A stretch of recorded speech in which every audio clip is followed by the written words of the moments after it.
పాలనా వ్యవహారాలు ఒక రకంగా చెప్పాలంటే ప్రభుత్వ పాలనా వ్యవహారాల్లో రాజకీయ నాయకుల పాత్ర ఎంత కీలకం, అలాగే అధికారుల పాత్ర కూడా అంతా కీలకం. కాకపోతే తెర మీద రాజకీయ నాయకులు ఎక్కువగా కనిపిస్తూ ఉంటారు, వెనక మాత్రం ఐఏఎస్ ఐపీఎస్ అధికారుల పాత్ర చాలా కీలకంగా ఉంటుంది. వాళ్ళు అధికారంలో ఉన్నప్పుడు తీసుకున్న నిర్ణయాల మీద తర్వాత వాళ్ళు పశ్చాత్తాపడడం లేదంటే బహిరంగ క్షమాపణలు చెప్పడం అనేది చాలా అరుదుగా కనిపిస్తూ ఉంటాయి. ఇప్పుడు మాజీ ఐఏఎస్ అధికారి ప్రవీణ్ ప్రకాష్ విషయంలో మాత్రం ఆయన ఓపెన్గా మాట్లాడడం, ఒక వీడియోను రిలీజ్ చేయడం ఏబి వెంకటేశ్వరరావు అలాగే కృష్ణ కిషోర్ వాళ్ళిద్దరి విషయంలో. ఎందుకంటే ఇప్పటి వరకు ఏబి వెంకటేశ్వరరావు గారికి సంబంధించి అందరికీ తెలిసిన విషయం ఏం జరిగింది, ఆయన మీద వేటు, తర్వాత ఆయన సఫర్ అవడం, మళ్ళీ ఆయన పోస్ట్లోకి వచ్చి మళ్ళీ రిటైర్ అవ్వడం ఇదంతా.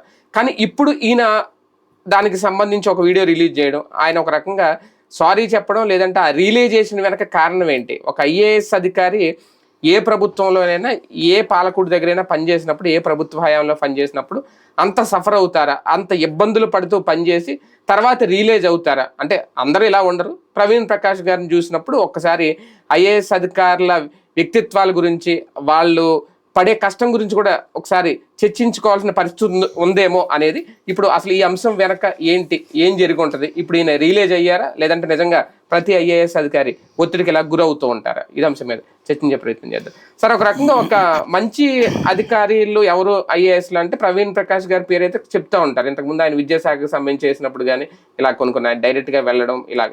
ఇప్పుడు ఆయన ఏబి వెంకటేశ్వరరావు విషయంలో కానీ, ఈ జాస్తి కృష్ణ కిషోర్ విషయంలో కానీ ఇప్పుడు వీడియో రిలీజ్ చేయడం ఏంటంటే ఆయన నిజంగా రియలైజ్ అవుతున్నారా, అప్పుడు అంత ఒత్తిడికి గురయ్యారా, అసలు ఏం జరిగి ఉంటుంది? వాస్తవంగా ఆయన వీడియో అంతా వింటే మనం ఎంత వెర్రివేదవల్లాగా ఉన్నదా మన మీడియా, మనం అందరం ఇంత సన్నాసులు అనిపించింది నాకు. ఎందుకు? ఆయన క్షమాపణ చెప్పాము అన్నటువంటి బోర్డు మాత్రమే మాట్లాడుకుంటున్నాడు ఎవరికాడు. అంతే, అదే చదువుకుంటున్నారు, అదే వింటున్నారు. అబ్బా అసలు అప్పుడు దుర్మార్గం చేశాను ఒప్పుకున్నాడు రా అంటున్నారు. అతను మొత్తం వీడియో వింటే అతని మీద మనం ఎంత విషయం చిమ్మామో అర్థమవుతుంది, అతను ఎంత జెన్యూనో అర్థమవుతుంది. అతను చెప్పింది సరిగ్గా ఓ రకంగా సెటైర్ వెయ్యలేక, తనలోని హానెస్టీని చంపుకోలేక అతను వాడిన పదం ఏంటి, అతను చెప్పిన పదం ఏంటి, ఎంత చక్కగా సిన్సియర్గా చెప్పాడంటే యాజ్ ఫర్ నామ్స్ పనిచేయాలా, లేకపోతే గనక రాజకీయ ప్రయోజన అవసరం లేదా వ్యక్తిని చూసి పనిచేయాలి. ఇదివరకు మనం ఎవరిని గుర్తించేవాళ్ళం? రాజ్యాంగబద్ధంగా చేశారు, చట్టబద్ధంగా చేశారు. ఇప్పటికి కూడా మొన్న చీఫ్ సెక్రటరీ విషయంలో వచ్చినప్పుడు ఏం చెప్పారు? ఎన్టీ రామారావు గారు వెళ్తుంటే ఆయన కారును ఆపేసేసి నువ్వు వెళ్ళడానికి వీల్లేదన్నారు, మరిచెన్నారెడ్డి వెళ్తుంటే నువ్వు వదలడానికి వీల్లేదన్నారు. అది ఆఫీసర్లు అంటే ఇవాళ అట్లా చెప్తే ఈడ్చి కొడుతున్నారు. రేపు కాన్స్టిట్యూషనల్ గవర్నెన్స్ వద్దు, పొలిటికల్ గవర్నెన్స్ అని స్వయంగా ముఖ్యమంత్రులు రాజకీయ ఉపన్యాసం కాకుండా అధికారుల ఉపన్యాసాలు ఇస్తున్న రోజుల్లో నీతి దిగజారిపోయింది అనడానికి ఆయన వ్యాఖ్య. ఆయన చెప్పిన పాయింట్ ఏంటి చాలా స్పష్టంగా, యాజ్ ఫర్ రూల్ అయితే మేము ఒక కారు వాడామంటే ఆ కారు నా పర్సనల్కి వాడుకోకూడదు, ఓన్లీ అఫీషియల్ పర్పస్ కిందకి వాడాలా. ఓ స్కూల్కి మా పిల్లల్ని తీసుకెళ్ళడానికో, లేకపోతే నేను హాస్పిటల్కి వెళ్ళడానికో, లేకపోతే ఒక టూరిస్ట్ స్పాట్కి వెళ్ళేటప్పుడు నేను వెహికల్ వాడకూడదు. వాడటం నిబంధనలకు విరుద్ధం. కానీ కొన్ని రోజులు పోయాక మా ఆలోచనల్లో ఏం మార్పు వస్తుంది? అరే ఇప్పుడు నేను నిన్న ఆయన మాట్లాడాక నన్ను నేను గుర్తుకు తెచ్చుకున్నా. ఏదో ఒక టీవీ 9లో పనిచేసినప్పుడు ఆఫీస్ దగ్గర నుంచి నేను అప్పుడు నాకు బండి కూడా లేదు, రిక్షాలో వెళ్ళడము లేకపోతే గనక ఆటోలో వెళ్ళడము చేసేవాడిని. నా జీతంలో అది 50% వెళ్ళిపోయేది, 10% వెళ్ళిపోయేది. ఎందుకయ్యా అంటే జీతం 10,000 రూపాయలు. నా ఫీలింగ్ ఏంటి, ఆఫీస్ పర్పస్కే వెహికల్ వాడాలి అంతే. వాళ్ళు ఇచ్చింది ఆఫీస్ పర్పస్కి అయినప్పుడు మన పర్సనల్గా వాడకూడదు అన్నటువంటిది. అప్పుడు ఒక స్టేజ్లో నాకు ఎప్పుడు ఈ విషయం అనిపించిందంటే, నన్ను మర్డర్ చేయడానికి అటెంప్ట్ చేసినటువంటి ఒక బ్యాచ్ మా సందు చివరన 3 రోజుల పాటు వాళ్ళు అట్లాగే ఉన్నారట. వాళ్ళని గస్తీ తిరిగే పోలీసులు పట్టుకున్నారు. పట్టుకుంటే నన్ను ఇప్పుడు ఆయన భీమవరం డిఎస్పీగా జయసూర్య గారు మనగా ఆయన్ని లేపడానికి వాళ్ళని పెట్టాడు ఒక రాజకీయ నాయకుడు. అతనికి సంబంధించిన పెద్ద సెటిల్మెంట్ వ్యవహారాలది ఇష్యూ చేశాం కాబట్టి. అప్పుడు మరి ఎందుకు పట్టుకోలేదురా అంటే, అక్కడ మా సందులో అప్పుడు కాలువగట్టును ఉండేటువంటి ఒక రోడ్డు పక్కన ఉండేవాళ్ళం అనమాట. ఆ సందులో ఒక పెద్ద బిల్డింగ్, అంటే ఆ పెద్ద ఆయన చెప్పాడు అంటే ఆ స్థాయి ఇంట్లో వాడై ఉంటాడు అనుకుని మా సందు మొత్తం మీద ఒకే ఒక్క ఇంట్లో బాగా రిచ్ ఉందన్నమాట, 3 అంతస్తులు. ఆ ఇంటి మీద కన్నేశారట, తాళం వేసి ఉందట. దాని మీద కన్నేసుకుని కూర్చుని ఉండిపోయారు. తీరా చూస్తే నేను ఆ సందు చివరిని ఎక్కడో కాలం కొద్దిగా 4 అడుగులు యువతల 1500 రూపాయలు ఇంటి అద్దెకి కానిస్టేబుల్ గారి ఇంట్లో ఉండేవాడిని. అది ఆ తర్వాత వాళ్ళని పట్టుకున్నప్పుడు వాళ్ళని నాకు చూపించినప్పుడు చెప్పినటువంటి అంశం. అప్పటికి టీవీలో నేను వస్తానని, ఆ టీవీలో నన్ను చూసి తెలుసుకుని నన్ను అటాక్ చేయాలని అడిగి తెలియదు, అప్పుడే కొత్తలు కాబట్టి. ఇదంతా ఎందుకు చెబుతున్నానంటే, నేను రిక్షా మీద పోయి వాళ్ళు ఎదురుగుండాను 3 రోజుల పాటు. రోజు సాయంత్రం అయిపోయి రిక్షాలోనూ వెళ్ళిపోయేవాడిని. నాకేంటంటే రిక్షాకు 10 రూపాయలు వాళ్ళకి గడిచినట్టు ఉంటుంది, ఎందుకంటే అప్పటికే ఆటోలు బిగిన్ అయిపోయినాయి. రిక్షా వాళ్ళ బ్రతుకు 10 రూపాయలు వచ్చినట్టు ఉంటుంది. అక్కడ ఒక ముసలాయన వెయిట్ చేస్తుండేవాడు. అయ్యా ముసలాయన నువ్వు తొక్కడం నాకు బాగాలేదంటే, అయ్యా నువ్వు నాకు ఆ పేరు చెప్పి నా ఫుడ్ కొట్టబాక అనేవాడు. అట్లాగే అలవాటు అయిపోయి అట్లా వెళ్ళిపోయేవాడు. నేను రోజు వీళ్ళ ఎదురుగుండా రిక్షాలు దిగుతున్నాను, ఈయన రోజు మా ఎదురుగుండా రిక్షాలు దిగాడని చెప్పి వాళ్ళంటే కానీ ఆశ్చర్యం వేసి. ఇట్లాగా అతను అంత సిన్సియర్గా ఒక ప్రైవేటు అంటే ఒక వ్యక్తి అప్పుడు ఏంటి తర్వాత ఆలోచిస్తే ఉంటుంది, నేను అర్ధరాత్రి పూట ఇంట్లో పడుకున్నా నాకు ఫోన్ వస్తుంది, మర్డరో లేకపోతే ఇంకొక రిపోర్టర్ కూడా నేనే డిసైడ్ చేయాలి కదా, నేను పోవాలి లేకపోతే నా దగ్గర ఉన్న జూనియర్ పోవాలి, నా కెమెరామెనే పోవాలి. ఇట్లాగా నాకు రాత్రి పగలు నేను డ్యూటీలోనే ఉన్నా, కానీ నా ఫీలింగ్ వరకు నేను ఆ వెహికల్ ఇట్లాగ మెయింటైన్ చేసి. ఇట్లా కాకుండా కొన్నాళ్ళు పోయిన తర్వాత నేను ఇంత చేస్తున్నాను కదా, నా ఈ పర్పస్కి పర్సనల్గా వాడుకుంటే ఏముందిలే అని నేను అనుకుంటాను. అలాగా అదే ప్రభుత్వం నన్ను చట్టబద్ధంగా అనుకున్నప్పుడు ఏ రోజైనా దర్యాప్తుకు ఆదేశిస్తే, ఆ దర్యాప్తులో ఏమయ్యా ఇప్పుడు ఆయనకి 30 ఏళ్ళే సర్వీస్ చేశారు, రోజుకి నెలకు వచ్చేటప్పుడు 300 లీటర్లు, ఏడాదికి వచ్చేటప్పటికి ఒక 3600 లీటర్లు, అలాగే 12 ఏళ్ళకు 30 ఏళ్ళకి వచ్చేటప్పటికి ఇట్లాగ ఓ 40 లక్షలు 50 లక్షలు నన్ను కట్టండి అని చెప్పి అడిగితే, నాకు నోటీస్ ఇస్తే నేను కాదనడానికి లేదు, కోర్టు కూడా కాదనదు. ఎందుకు నేను ఇట్లా చేశానని. ఇది చట్టం అయితే, కాబట్టి చట్ట ప్రకారం అయితే నేను నేరం చేసినట్టే, తప్పు చేసినట్టే. కానీ నా నేను అవతల వాడి ప్లేస్లో కూర్చుంటే ఇంత కష్టపడుతున్నాడు కదా పోనీలే అని వదిలేయాలి. నేను వీళ్ళ విషయంలో అలా వదిలేయలేకపోయాను, చట్టబద్ధంగానే చేశాను, ఇందులో వేరే ఇంటెన్షన్ లేదు. ఇది ఆయన చెప్పింది. ఇందులో ఏమి ఆయన క్షమాపణ ఉంది, ఏం పశ్చాత్తాపం. ఆయన చెప్తున్నది ఏంటి, నేను పైసా తీసుకోలేదు, అతన్ని ఎంత విష ప్రచారం చేశారు, కోట్లు తినేశాడని నేను చెప్తున్నా. నాకు ప్రవీణ్ ప్రకాష్ మీద గౌరవం ఏంటంటే, నేను 4 చోట్ల చూశాను, అది అతనికి కూడా తెలియదు. విజయవాడలో కమిషనర్గా ఉన్నప్పుడు చూశాను ఎంత సిన్సియర్ అని. ఎవరికి మనకి జర్నలిస్టులు సాధారణంగా దూరిపోయి ఏదో పనులు చేయించుకునేది ఉంటుంది, ఎవరికి ఉండేది కాదు. ఈవెన్ అక్కడ అప్పుడు ఈ అమ్మాయి పంచుమర్తి అనురాధ అప్పుడే మేయర్, ఆమెను వీళ్ళు ఇబ్బంది పెడతానా సరే అతను సిన్సియర్గా పనిచేసి అమ్మాయిని రక్షించుకొచ్చాడు. ఆ రోజున తెలియదు వీళ్ళకి. రెండవది గుంటూరు ఈ రోడ్ల వైడనింగ్కి సంబంధించి, గుంటూరు విజయవాడ వైడనింగ్ ఎక్కడో దాని మీద హైకోర్టు దాకా వెళ్తే, హైకోర్టులో వాదిస్తున్నప్పుడు ఇతను ఎవరు సిటీ ప్లానర్ని పిలిచి వాయించుతోంది హైకోర్టు. స్వయంగా లెగిసి ఇతను వెళ్ళి, ఐఆమ్ ద కమిషనర్, ఇతని పై అధికారి నేను, మీరు ఏదన్నా ఉంటే నన్ను శిక్షించండి అన్నాడు. మీరు ఇప్పుడు తీర్పులు ఇస్తారు, ఫస్ట్ స్టే ఇచ్చి పడేస్తారు, హైకోర్టు ఓపెన్ కోర్టులో మీరు స్టే ఇచ్చేస్తారు. ఇవాళ రోజున మేము 10 లక్షల రూపాయలు అనుకున్నది మీ స్టే కారణంగా ఓ 2-3 ఏళ్ళు పడుతుంది ఇదంతా పరిష్కరించుకోవడానికి, but construction should be done, లేకపోతే అది పని ఆగిపోతుంది మధ్యలో. 100 మందికి సంబంధించినటువంటి ఆపేసేసి కూల్చేసేసి ఒక 10 మందిది మీ స్టే వల్ల ఆగిపోతే ఈ పని 10 రూపాయలు అయ్యేది రేపు పొద్దున 50 రూపాయలు అవుతుంది. ఇది పబ్లిక్ మనీ నాశనం కదా.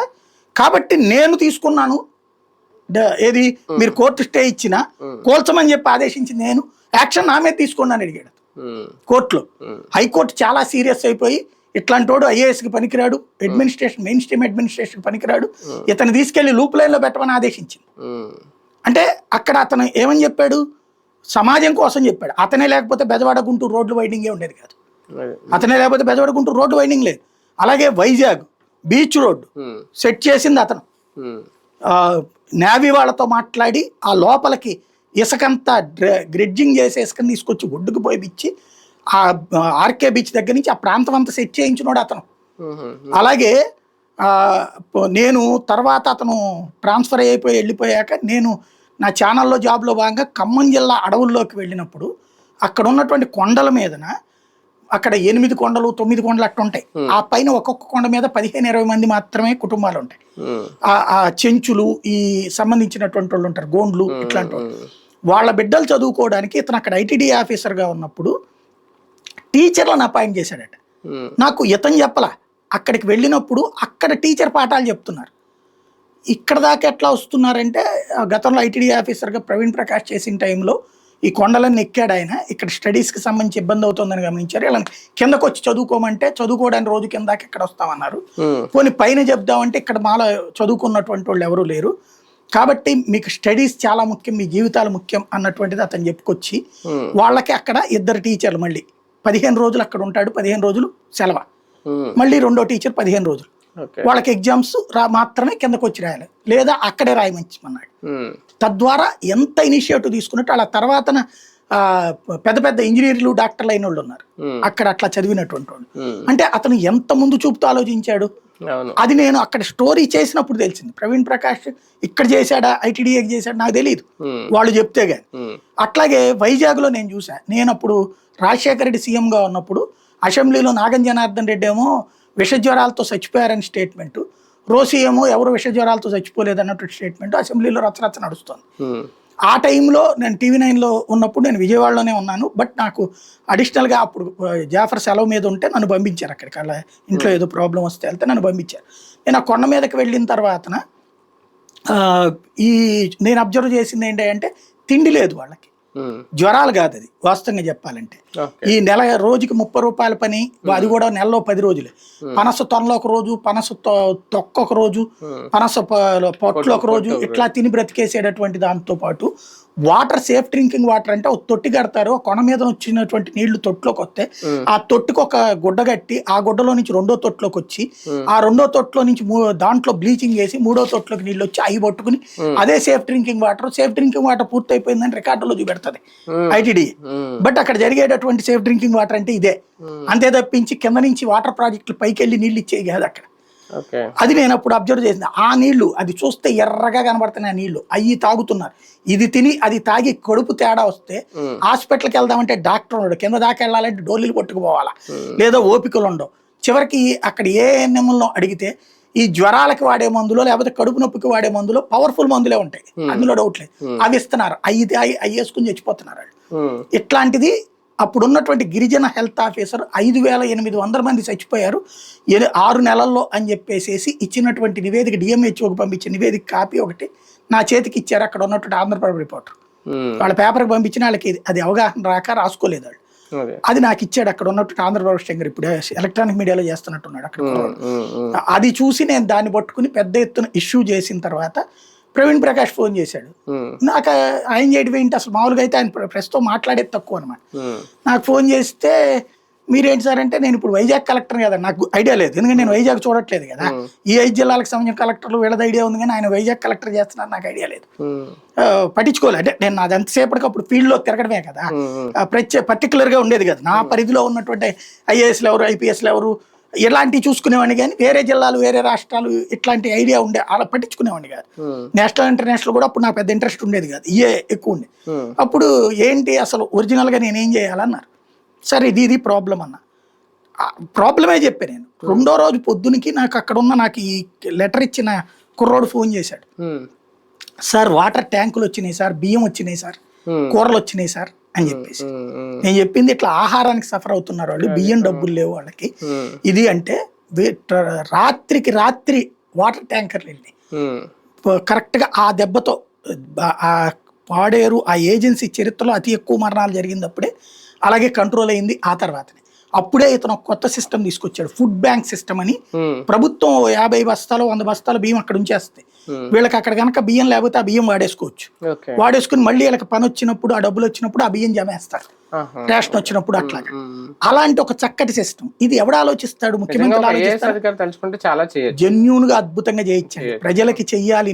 నేను చూసినటువంటి అనేక మంది ఐఏఎస్లు ఐపీఎస్లు, ఇప్పుడు నేను అదే చెప్తా, డాక్టర్ డిటి నాయక్ లేకపోతే ఏబి వెంకటేశ్వరరావు కూడా నేను సిన్సియర్ ఆఫీసర్ గానే చూసా, చెడ్డ ఆఫీసర్ గా చూడలేదు.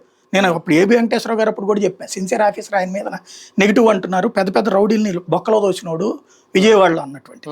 అట్లాగే సురేంద్ర బాబు అయినా లేకపోతే కనుక ఐఏఎస్లో బిఆర్ మీనా కావచ్చు, లేకపోతే ప్రవీణ్ ప్రకాష్ కావచ్చు, రజిత్ భార్గవ కావచ్చు, అరవింద్ కుమార్ కావచ్చు, నవీన్ మిట్టల్ కావచ్చు, ఇట్లా ఆఫీసర్లను సిన్సియర్ చూసా.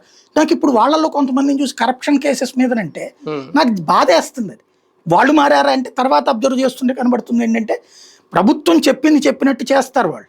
వాళ్ళ మీద నెక్స్ట్ వచ్చే ప్రభుత్వాలు కడుపు పంటతో ఇప్పుడు కేసీఆర్ నేమ్ పీకలేక అరవింద్ కుమార్ని వెంటాడుతున్నాం, జగన్ నేమ్ పీకలేక తీసుకొచ్చి ఇక్కడ ఐపీఎస్ ఆంజనేయులనో లేకపోతే ఇంకొకరిని ఇబ్బంది పెడుతున్నాం, చంద్రబాబు నేవి చేయలేక ఏబి వెంకటేశ్వరరావు మీదకి వెళ్ళాము. ఇట్లాగా అధికారులు హింసిస్తున్నాం మనం. బట్ ఆ అధికారులు నిజంగా సిన్సియర్ గా చేసే వాళ్ళని ఇవాళ పనికిరారు అంటున్నాం మనం. సిన్సియర్లను దొంగలుగా చేస్తున్నాం మన మీడియా ద్వారా. మీడియా కట్టు తప్పుతోంది, మీడియా పట్టు తప్పు. దానికి ఎవరో అతీతం కదా ఏ ప్రభుత్వం కూడా, జగన్ గాని చంద్రబాబు గాని. ఈ దరిద్రం గత 10-15 ఏళ్ల నుంచి వచ్చిందండి. రాష్ట్ర విభజన అప్పటి నుంచి పుట్టిన దరిద్రం ఇది. అంతకుముందు ఇంత దరిద్రం లేదు. అంతకుముందు ఈవెన్ హైదరాబాద్ లో కూడా నేను చూసినటువంటి అది. అరే మీకు తెలుసో తెలీదో, ఆంధ్రప్రదేశ్ చరిత్రలో విజయవాడకు సంబంధించినటువంటి డిస్ట్రిక్ట్ ట్రాన్స్పోర్ట్ కమిషనర్ డిటిసి అంటే ఇవాళ రోజున పాపం వాళ్ళు ఎందుకున్నారా అనిపిస్తుంది. వీళ్ళు సంతకాలు పెట్టే చోట అవుతున్నది, లేకపోతే బస్సుల గురించి ఎట్లాంటివి నడుస్తున్నది. బట్ విజయవాడకు సంబంధించినటువంటి డిటిసి పేరు శ్రీనివాస్ గారు, ఏదో పేరు గుర్తు రావట్లేదు, బట్ శ్రీనివాస్ గారు అనుకుంటా. మేయర్ తో పాటుగా డిప్యూటీ మేయర్ ఇతర అధికారులకు సంబంధించినటువంటి ఈ బల్బ్స్ ఉంటాయి కదా, అవన్నీ పీకి పారేశాడు. పెద్ద రచ్చ నడిచింది. ఆయన రూల్ బుక్ చూపెట్టాడు. అసలు వీళ్ళకి లేదు ఈ అధికారం, ఓన్లీ కమిషన్ అదేది జ్యుడిషియల్ ఆఫీసర్లకు మాత్రం ఉండాలి. వీళ్ళది రెడ్ పెట్టుకున్నారు, రెడ్ కాదు మీరు బ్లూ పెట్టుకోవాలని చెప్పి తెలిసాడు. అది కూడా ఒక మేయర్కి ఉంది, మిగతా అది లేదని చెప్పుకొచ్చాడు. డిప్యూటీ మేయర్ వీళ్ళందరూ కూడా పెట్టుకునేవాళ్ళు, సలహాదారులు వీళ్ళు కూడా పెట్టుకునేవాళ్ళు. పీకి పడేశాడు ఆయన. ఎంత సిన్సియర్ ఆఫీసర్ నాకు ఇవాళకి గుర్తుంది. అదే ఆఫీసరు హైదరాబాద్ వెళ్ళి అసెంబ్లీలో మంత్రులు అని పీకేశాడు. మంత్రులకు కూడా లేదట అధికారం, గవర్నర్కి ముఖ్యమంత్రికి తప్పించి. ఆయన అది చెప్తే రాజశేఖర రెడ్డి ముఖ్యమంత్రిగా ఉన్నాడు, ముఖ్యమంత్రిగా ఉండగా ఆ అధికారి తీసేస్తే అసెంబ్లీలో మీడియా అంతా హైలైట్ కవర్ చేసింది అతని మీద యాక్షన్ తీసుకోలేదు రాజశేఖర రెడ్డి. తర్వాత తనే చట్టం తెచ్చాడు వీళ్ళకి ఉండాలని, రవాణా చట్టం మార్చాడు. ఇది లెక్క. ఇప్పుడు నువ్వు సిన్సియర్గా చేసేటటువంటి అధికారుల కోసం చట్టాలు మార్చేస్తున్నారు. అది పోయి ఇప్పుడు సిన్సియర్ అధికారులు దొంగల్ని చేస్తున్నారు. చంద్రబాబు చెప్పినట్టు వాళ్ళు విన్న అధికారులందరూ రేపు పొద్దున జగన్ టైంలో పనిష్మెంట్ ఫేస్ చేస్తారా? జగన్ టైంలో ఉన్న వాళ్ళందరూ ఇప్పుడు చంద్రబాబు టైంలో పనిష్మెంట్ ఫేస్ చేస్తారా? వీళ్ళు తిరగబడాలి. ఐఏఎస్లు ఐపీఎస్లు సంఘాలు ఊరికి నేను నేలకి గీసుకోవడానికి, నువ్వు భోజనాలు చేయడానికి, బిర్యానీలు తినడానికి కాదు. వి షుడ్ ఆస్క్, ఎందుకు మీరందరూ ప్రభుత్వ ఉద్యోగులుగా? మేము రాజ్యాంగబద్ధంగా చేస్తామండి, లేదా రాజ్యాంగ రక్షణ కల్పించండి మాకు. మీరు చెప్పినట్టే చేయాలి, రాజ్యాంగానికి విరుద్ధంగా రాజకీయంగా అంటే రక్షణ కల్పించండి మాకు అని అడగాలి. లేకపోతే వీళ్ళేంటి పాపం అన్యాయంగా కుటుంబాలు రోజు ఏడవాల్సిన పరిస్థితి ఏంటి? వీళ్ళ మీద రోజు ఈ వార్తలు ఏంటి? వీళ్ళందరూ దొంగలు అవ్వడం ఏంటి? నాయకులు హీరోలుగా చలామణి అవ్వడం ఏంటి? ఈ రీల్ వెనక నీతి కూడా 2 మొక్కలు అయిందా? 5 ఏళ్ళు సీనియర్ గా ఉన్న ఈయనకంటే 5 ఏళ్ళు సీనియర్ అయిన ఏబి వెంకటేశ్వరరావు మీద ఈయన అనవసరంగా అప్పుడు అంటే ఆయన అనడం ఓకే నర్వస్ గా ఫీల్ అయిన ఆ టైంలో అని చెప్పి అన్నారు అనేది వీళ్ళు రాసింది. అలాగే ఈయన చెప్పింది ఎంతవరకు వాస్తవం, వాళ్ళకి కావాల్సింది వాళ్ళు తీసుకున్నారు క్లియర్. అందులో అదే నేను అంటుంది, వీళ్ళు వార్తను వక్రీకరించారు కానీ నా సీనియర్ కి సంబంధించినటువంటి చూసేటప్పుడు నేను ఫీల్ అయ్యాను, కానీ రాజ్యాంగబద్ధంగా నేను చేశాను, ఎక్కడా తప్పు చేయలేదు దాంట్లో. కాకపోతే ఆ తర్వాత నేను ఏం ఫీల్ అయ్యాను, నేను ఆయన ప్లేస్ లో ఉంటే ఎలాంటి ప్లేస్, ఎందుకు ఈయన ఇప్పుడు హ్యూమిలియేట్ చేయబట్టి, అంటే ఈయన ఆ ప్లేస్ లో ఉంటే నాకు అన్యాయం జరిగిందని ఫీల్ అవుదును అనే మాట చెప్పాను. అదేది వ్యక్తిగతంగా, అంతేగాని ఇది కాదు. నేను అనేది ఏంటంటే వీళ్ళందరూ డ్యూటీ బైండెడ్ ఫెలోస్. అది ఏబి వెంకటేశ్వరరావు గారు మీద జగన్ కోపం ఏంటి, వీళ్ళ పని చేశారు అన్నటువంటి. ఆయన ఏబి వెంకటేశ్వరరావు గారు అయితే నేను ఏ రాజకీయ నాయకుడితో మాట్లాడలేదని చెప్తాడు, ఏది ఎమ్మెల్యేలని ప్రభుత్వం నుంచి మారి రమ్మన్నది. బట్ నాది మిగతా డ్యూటీ లాగా చేశానని చెప్తున్నారు. మేబీ వాళ్ళకి సంబంధించి లూప్ హోల్స్ గవర్నమెంట్కి ఇచ్చి ఉండొచ్చు, but it is a duty. ఆయన ఉద్యోగం ఇంటెలిజెన్స్. అంటే ప్రవీణ్ ప్రకాష్ గారు ఒత్తిడికి గురయ్యాడా? ఏం కాదు కదా, ఆయన చెప్తున్నది ఏంటి, ఆ రోజున నా దగ్గరకు వచ్చినప్పుడు మామూలుగా ఆ ఫైల్ చూసినప్పుడు సహజంగా సైకలాజికల్ గా ఫీల్ అవుతాం. ఎట్ ద సేమ్ టైం నేను ఏం పని చేయాలి, చట్టబద్ధంగా చేయాలా చట్ట విరుద్ధంగా చేయాలన్నప్పుడు చట్టబద్ధంగా చేయాలి. ఆ హోదాలో ఉండి ఈయన కావాలంటే రిజెక్ట్ చేయాలని చేయొచ్చు కదా. చేయొచ్చు. అప్పుడు ఏంటి ఎక్స్క్లూజివ్ పవర్స్. రేపు పొద్దున్న దాన్ని ఎవడన్నా ఛాలెంజ్ చేస్తే, ఇప్పుడు కోర్టులో జడ్జిలకు మాత్రమే ఎక్స్ట్రా జ్యుడిషియల్ పవర్స్ ఉన్నాయండి. రేప్ చేసినోడికి కూడా ఇప్పుడు నిన్న ఎవరో 18-30 మందిని చంపేసినటువంటి వాడికి సంబంధించి, పిల్లల్ని చంపేసినోడికి ఉరిశిక్ష రద్దు చేశారు, యావజ్జీవ కారాగార శిక్ష చేశారు, ఇప్పుడు విడిచిపెట్టేశారు. వాళ్ళకి జ్యుడిషియల్ పవర్స్ ఉన్నాయి. కానీ అదే అధికారి తప్పు చేస్తే అదే జ్యుడిషియరీ శిక్షిస్తుంది. ఇప్పుడు ఆంజనేయుల్ని డ్యూటీనే చేశాడు అతను, జైల్లో పెట్టలేదా? సంజయ్ డ్యూటీనే చేశాడు, జైల్లో పెట్టలేదా? డ్యూటీ ఒరిజినల్గా రూల్ ప్రకారం అయితే కనుక ఎవడు డ్యూటీ చేయట్లేదు స్టిల్ నౌ.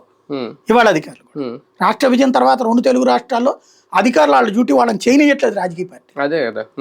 ప్రభుత్వాల్లో ఎవడున్నా సరే వాళ్ళ స్వార్థానికి వాడుకున్నారు, ప్రతిపక్షం మీదకి వీళ్ళని అస్త్రంగా వాడుతున్నారు. ఇదివరకు ఏంటంటే రాజకీయాన్ని నాయకులు చూసుకునే వాళ్ళు అధికారుల్ని డ్యూటీ చేయనిచ్చేవాళ్ళు. ఇప్పుడు అధికారుల్ని రాజకీయాలకు వాడుకుంటున్నారు. వాళ్ళు బలైనప్పుడు వాళ్ళ సొంత డబ్బులతో తిరగాల్సి వస్తుంది, లేదా వాళ్ళు వీళ్ళకి బానిసలుగా పనిచేయాలి. అంటే కొన్ని సందర్భాల్లో చాలా వరకు ఐఏఎస్ అధికారులకు ఇలాంటి పరిస్థితి ఎదురవుతుంది, కానీ అందరూ బయట పెట్టరు. ప్రవీణ్ ప్రకాష్ గారు కాబట్టి ఇప్పుడు చెప్పడం వల్ల సెన్సిటివ్ అతని మీద వస్తే ట్రోలింగ్స్ తట్టుకోలేకపోతున్నాడు. నా దృష్టిలో అయితే అతను రాజీనామా చేస్తుంది కూడా ఓవర్ సెన్సిటివ్. ఇదివరకు నేను అతను చూసింది ఎమోషనల్ ఫెయిల్.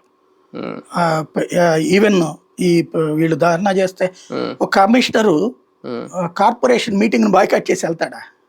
వెళ్ళాడు ఇతను కానీ అరవింద్ కుమార్ గాని. మీరు మా అధికారులు మా ఉద్యోగుల్ని తప్పు పడుతున్నారు, మా ఉద్యోగులకి హెడ్ నేనని చెప్పేసి బాయ్కాట్ చేసి వెళ్ళినాడు అతను. From the beginning rules follow అయ్యాడు. ఇప్పుడు ఎక్కడ ఎందుకండి టీచర్ల విషయమే ఉంది. ఏంటి అతను చేసిన తప్పు? చదువుకి సంబంధించి ఇన్స్పెక్షన్ చేయడం తప్ప, నువ్వు చదివించవయ్యా అని చెప్పడం తప్ప, నువ్వు సరిగ్గా చెప్పట్లేదని చెప్పడం తప్ప. నువ్వు అదే ఇప్పుడు మనం ఏమంటున్నాం, గవర్నమెంట్ స్కూల్కి ఎందుకు పంపించట్లేదు మన బిడ్డలు? ఎమ్మెల్యేలు, ఎంపీలు, మంత్రులు ఆ స్కూళ్ళని బాగు చేసిన ప్రవీణ్ ప్రకాష్ ని దొంగని టీచర్లు అంటే నువ్వు అవునవునని చెప్పేసి అతన్ని దూషిస్తుంది. నీ పిల్లలు ప్రైవేట్ స్కూల్లో సరిగ్గా చెప్పబోతే నువ్వు ఊరుకుంటావా? ప్రైవేట్ స్కూల్లో అదే పని పేదల బిడ్డల కోసం అతను చేస్తే పాపమా శాపమా? అతన్ని తిడతామా? ఇదే టీచర్లు ఇప్పుడు ఎవరైతే ప్రవీణ్ ప్రకాష్ ని విలన్ గా చిత్రీకరించారో ఆ టీచర్లు వాళ్ళ బిడ్డలకి సరిగ్గా చెప్పబోతే, వాళ్ళ బిడ్డలందరినీ ప్రైవేట్ స్కూళ్ళలోనే కదా చదివిస్తుంది, వాళ్ళకి సరిగ్గా చెప్పబోతే ఆ స్కూళ్ళ మీద వదిలేస్తారు వీళ్ళు. పర్లేదులే అని చెప్పేసి స్కూల్కి వెళ్ళకుండా అటెండెన్స్ వేయించుకుంటే ఓకేనా? లేకపోతే పాఠాలు ఏది పుస్తకాల్లో ఉన్నటువంటి వాళ్ళకి చదవడం రాకపోతే తన బిడ్డకి అట్టా ఉంటే ఒప్పుకునేవాడా ఏ టీచర్ అన్నా? ఈ ఎక్స్ట్రా కేర్ కూడా తీసుకుంటాడు కదా. ఇక్కడ స్కూల్ అది చేయట్లేదనే కదా ఆయన ప్రశ్నించింది. దాన్ని ఆయన దొంగం చేశారు. బేసిక్గా ఏంటంటే యథార్థవాది లోక విరోధి అనేది ఇప్పుడు స్పష్టం. ఇందులో రాజకీయాలు ఏం చూడడానికి ఏం లేదు. ఫైనల్ గా ఆ మొత్తం వీడియో నేను విన్నాక మాత్రం చివరికి చేత్కరించబడింది. నాకు అసహ్యం వేసింది. జర్నలిజం, ఈ సమాజం ఇంతగా దిగజారుతున్నాం మనం. ఎందుకంటే అతను చెప్పినటువంటిది ఇంత చక్కగా ఎక్స్ప్లెయిన్ చేస్తే దీంట్లో ముక్క పెట్టుకుని క్షమాపణ చెప్పాడు, లొంగిపోయాడు, వంగిపోయాడు, పొంగిపోయాడు, పడుకున్నాడు అని చెప్పి దిక్కుమాలినటువంటి అనలైజేషన్ ఏదైతే ఉందో, వక్రీకరణ ఇంత నీచంగా మనం ఉన్నప్పుడు, అంటే నైతిక విలువలు చచ్చిపోయినాయి. మందు తాగడంలో తప్పు లేదు, సిగరెట్ తాగడంలో తప్పు లేదు, లేకపోతే అమ్మాయిలతో పడుకోవడంలో తప్పు లేదు, లేకపోతే విధులకు దూరంగా ఉండటంలో తప్పు లేదు, లంజ పనులు చేయడంలో తప్పు లేదు, దొంగ పనులు చేయడంలో తప్పు లేదు అని చెప్పి సినిమాలు లేకపోతే సీరియళ్ళు వస్తా, లేకపోతే రోజు మనకి ఇప్పుడు కొత్త మొరేల్ కథలు నేర్పుతున్నటువంటి రోజుల్లో, ఇక రాబోయేటటువంటి రోజుల్లో మనం మొరేల్ అంటే ఏంటి అంటే మన ఇష్టం వచ్చినట్టు స్వేచ్ఛగా బ్రతకడానికి అడ్డొచ్చేదంటే ఏది మొరేల్ కాదని చెప్పేటటువంటి సిచ్యుయేషన్ లోకి దిగజారిపోతున్నాం అనేది మాత్రం అర్థమవుతుంది. కానీ వ్యక్తిగత సిన్సియారిటీ అయితే కనిపిస్తుంది పర్ఫెక్ట్ అందులో ఆ వీడియోలో.